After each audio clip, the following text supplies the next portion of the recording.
L'Algérie, depuis si longtemps le théâtre d'événements tragiques. Plus de 200 000 réfugiés venant des zones frontalières avaient quitté leur village pour gagner les régions voisines de la Tunisie et du Maroc. Ils n'amenaient que ce qu'ils pouvaient porter sur leurs épaules. Depuis lors, pour survivre, ils n'ont pu compter que sur la charité et la générosité de leurs frères humains.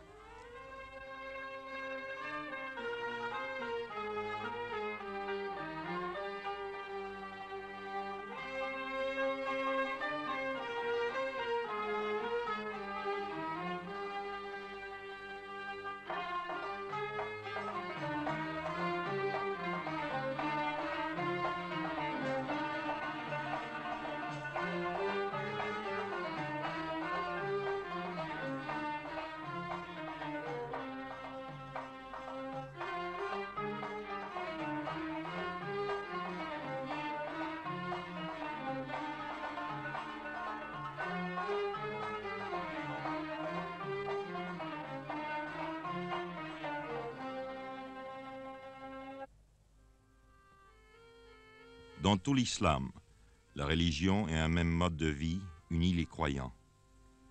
Pour le peuple musulman, une parole du prophète exprime le sentiment de leur solidarité. L'homme est à l'homme comme la pierre est à la pierre qui donne à l'autre et reçoit de l'autre la force qui fait la solidité de l'édifice. Lorsque venant d'Algérie, les réfugiés arrivèrent, ils n'eurent rien à demander. La population locale partagea son pain avec eux. On les reçut comme des voisins chez des voisins.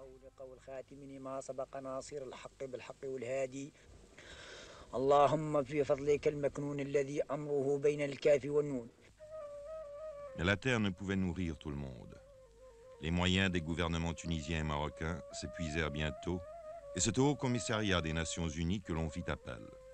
Sur sa requête, le Comité international de la Croix-Rouge apporta les premiers secours. Puis, la Ligue des sociétés de la Croix-Rouge et le Haut-Commissariat organisèrent une opération plus vaste.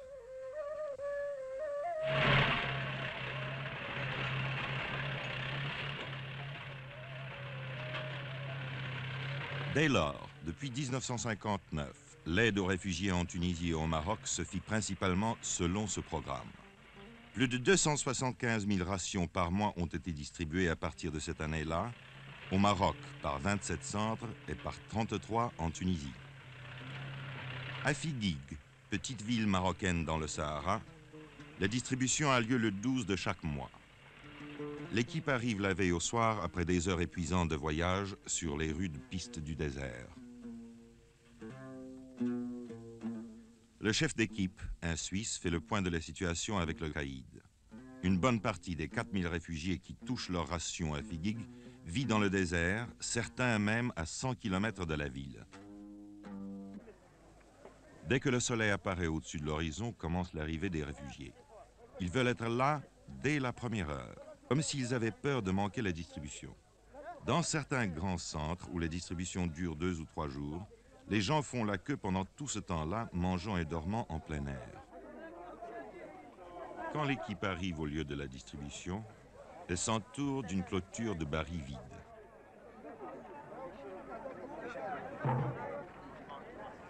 Voilà les queues maintenant organisées, les femmes d'un côté, les hommes de l'autre.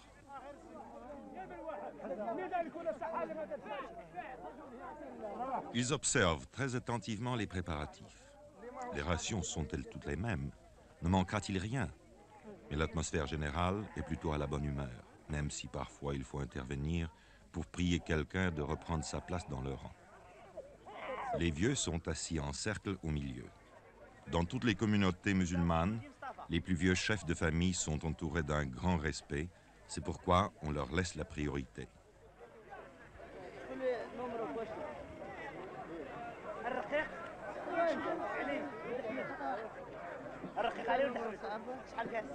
Mais les hommes ne seraient pas les hommes si même parmi les plus vieux, certains essayaient de passer avant les autres, comme ce vieil homme qui a tout l'air de vouloir se glisser au premier rang.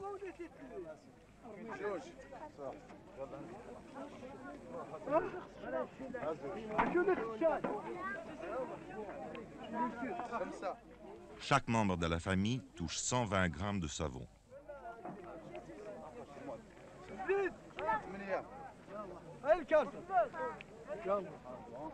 400 grammes de sucre,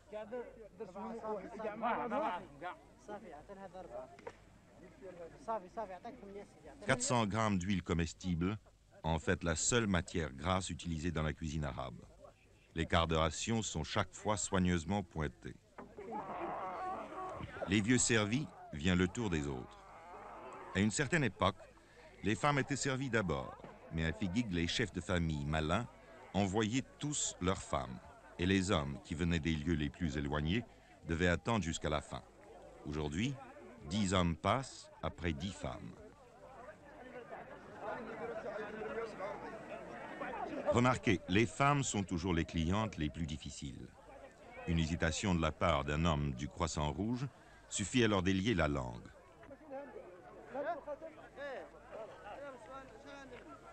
C'est dans cette ancienne église que l'archevêque catholique de Casablanca a mise à la disposition de l'opération de secours que se fait la distribution de blé et de riz.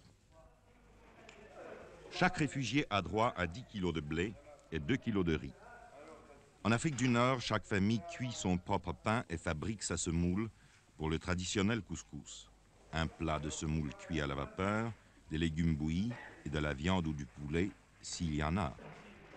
Certains réfugiés n'ont pas touché à la viande depuis plus d'1 an.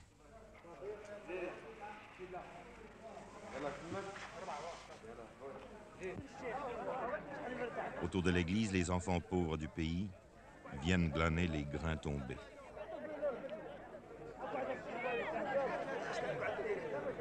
La charité n'est pas le privilège des riches. Les réfugiés aussi partagent avec les autres.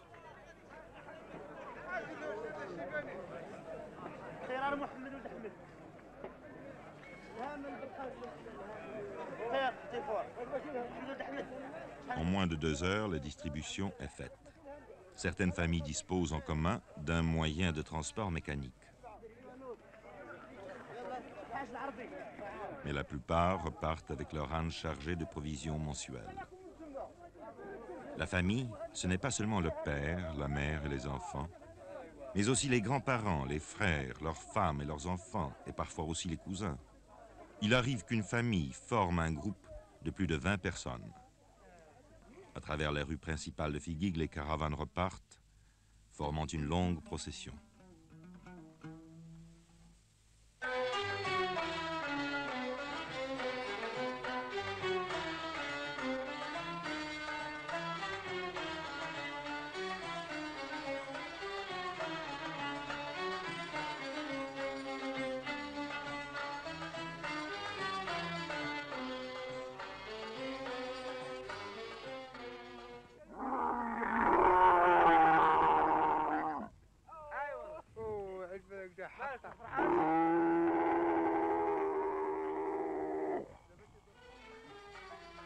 Une fois par mois, les chefs de caravanes bédouins, eux-mêmes réfugiés, ont encore des marchandises à transporter, les rations destinées à leur tribu en exil.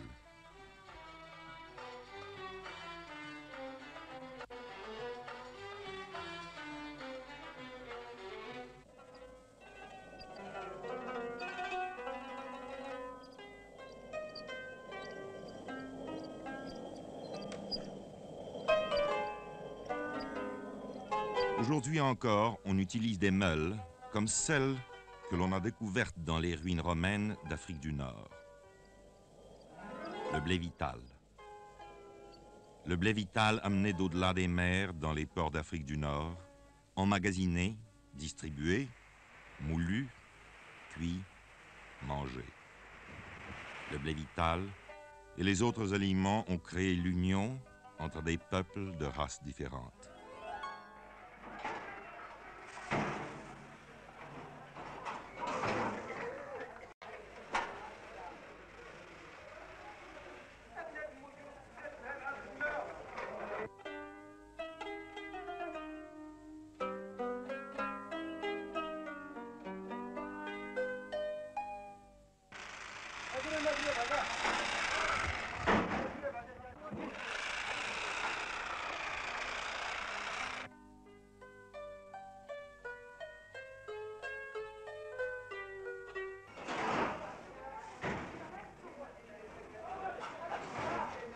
L'homme est à l'homme, comme la pierre est à la pierre qui donne à l'autre et reçoit de l'autre la force qui fait l'édifice.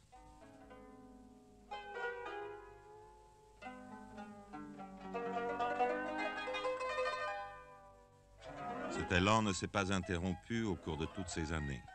Un arrêt dans la générosité, une défaillance dans l'organisation aurait entraîné la disette et la famine. Il y a eu des moments d'angoisse. Le coût annuel de l'opération, 8 millions de dollars. De ne pas épuiser les limites de la générosité humaine, mais encore, faut-il les trouver?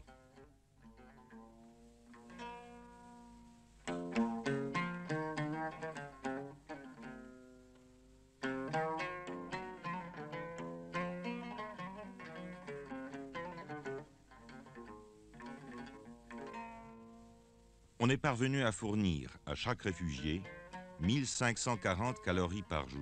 Cela signifie que la nourriture doit être préparée avec la plus grande économie pour que les derniers jours du mois, la famille n'ait pas faim. Mais cela permet de durer.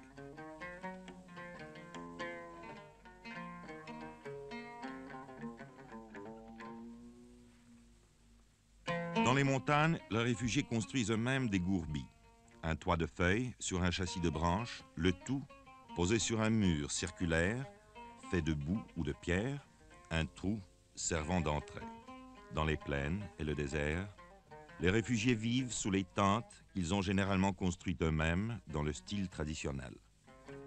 Quelques nomades sont arrivés avec le reste de leur troupeau. Cette famille possédait plus de 300 bêtes, mais la plupart furent tuées ou moururent pendant l'exode. Voilà ce qu'il en reste. Une douzaine de chèvres et de moutons qui donnent un peu de lait et de laine, mais qui symbolisent aussi l'espoir de refaire un nouveau troupeau. Pendant la saison des pluies, les réfugiés coupent dans la plaine l'alpha qu'ils troquent contre un supplément de nourriture. On tisse aussi des nattes d'alpha sur des métiers procurés par l'opération de secours.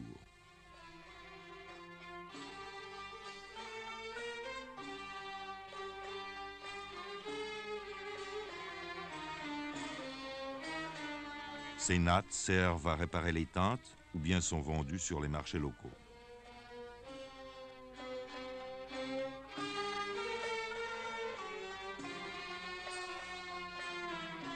Dans les collines et les montagnes, les réfugiés ont le droit de couper les broussailles mortes. Ce réfugié a eu la chance de trouver un chêne liège mort.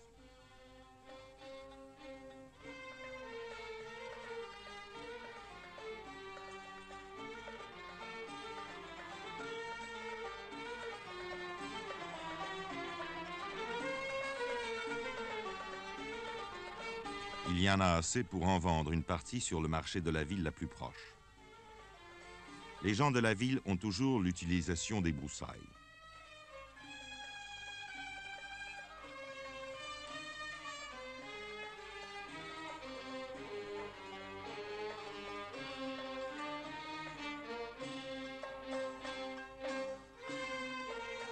L'offre est acceptée, le marché conclu. 250 millim pour une charge de bois, 2 nouveaux francs 50, à peine un demi-dollar. Le seul argent que cet homme ait eu entre les mains depuis 2 ans. Une aubaine. Maintenant, il peut ramener chez lui quelques épices et du thé. Mais la condition générale, pas d'argent, pas de travail, pas de terre, et l'angoisse en face d'un avenir incertain. Voilà ce qui rend l'exil lourd à tous les réfugiés, qu'ils soient en Europe, en Asie ou en Afrique.